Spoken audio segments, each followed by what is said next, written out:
Previously on Ballz. Hey Plum, how's it going? Good. Good.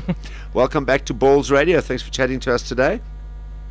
No worries, mate. How are you, right? Yeah, very good, thank you. Practice all done and dusted for today? We had a scrummaging session at 8 o'clock this morning, but the backs didn't train because it was too wet. Yeah, we hear that. You can understand that, don't you? Yeah, no, I can, I can exactly understand that. Yeah, Love it. I hear the weather's shocking in Durban.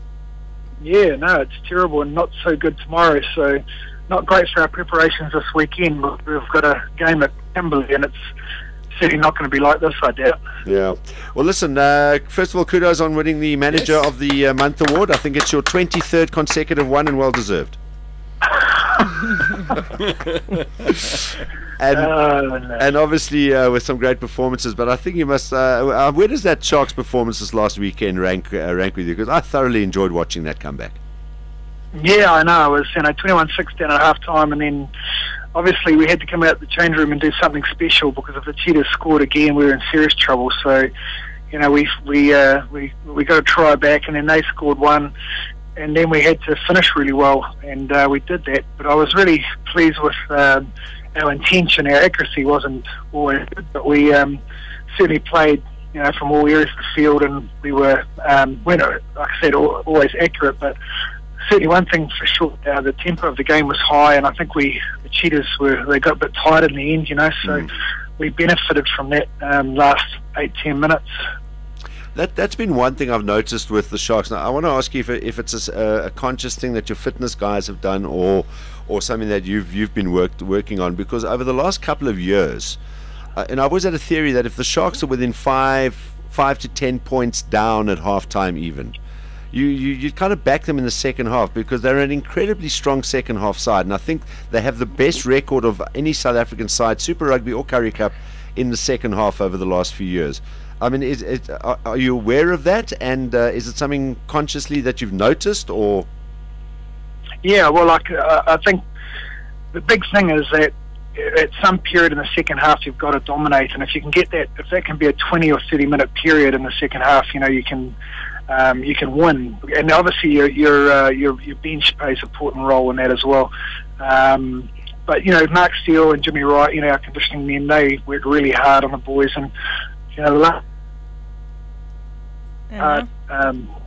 you hear me? Yeah, no, you're back again. Yes, carry on. Oh, sorry. The last couple of weeks we worked really hard on our aerobic conditioning, because some of the players that are playing now were actually sort of in a wider sort of group in the Super Rugby, so their levels of fitness weren't quite where I wanted them. So we noticed that after the first game or two in the Currie Cup. So we're working really hard, and hopefully we'll see a benefit of that in the second round. Yeah. Obviously, that potential landmine lurks. I think it's a while ago now. The Sharks have stumbled in Kimberley before.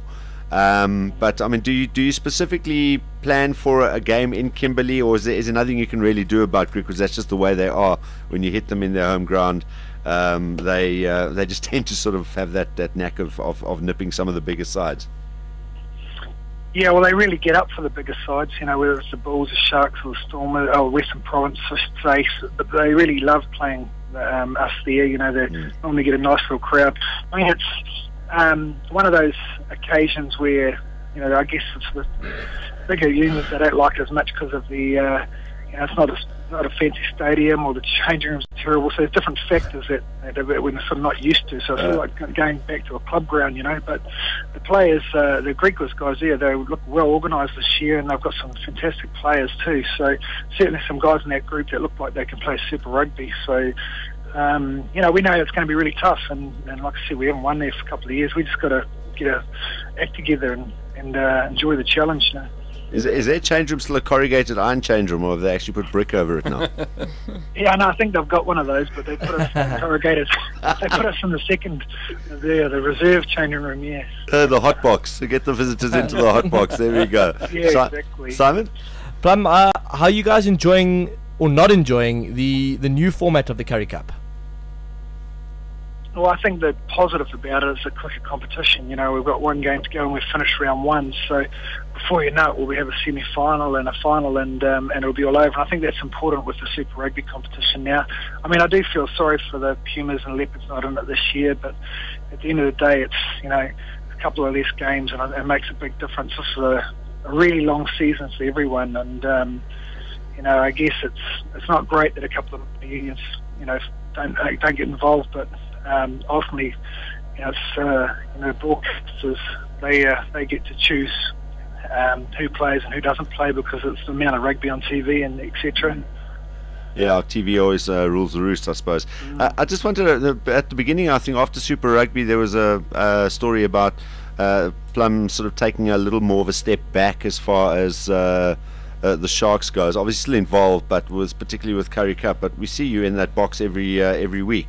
What's the story there? Oh, I've got that disease because can't get away, is because I love it too much. I think. Control freak. Yeah. So that isn't happening. I mean, you are basically as involved as always.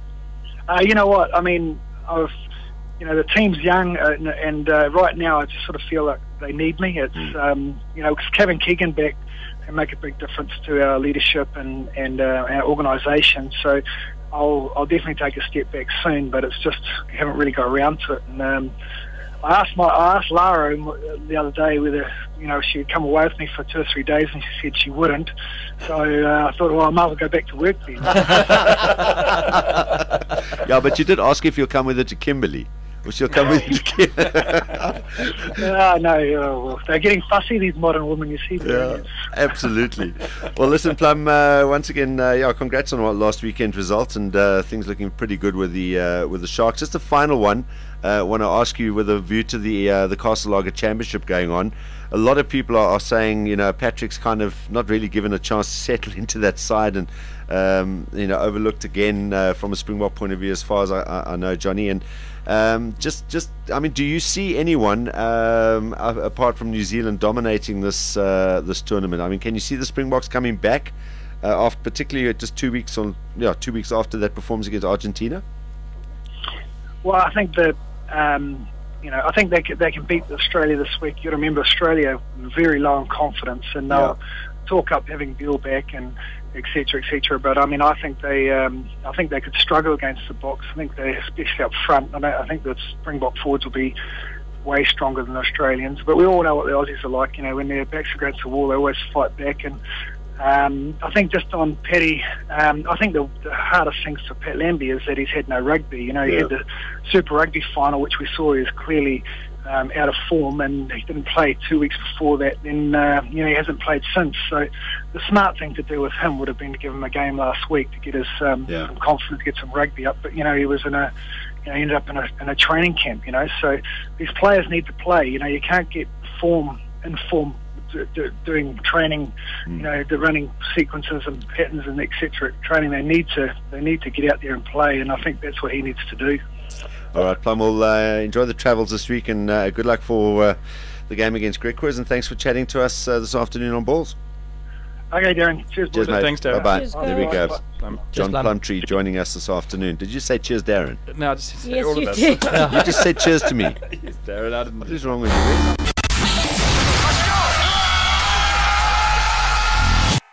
2 p.m. to 6 p.m. Mondays to Fridays live on balls.co.za. Balls.co.za.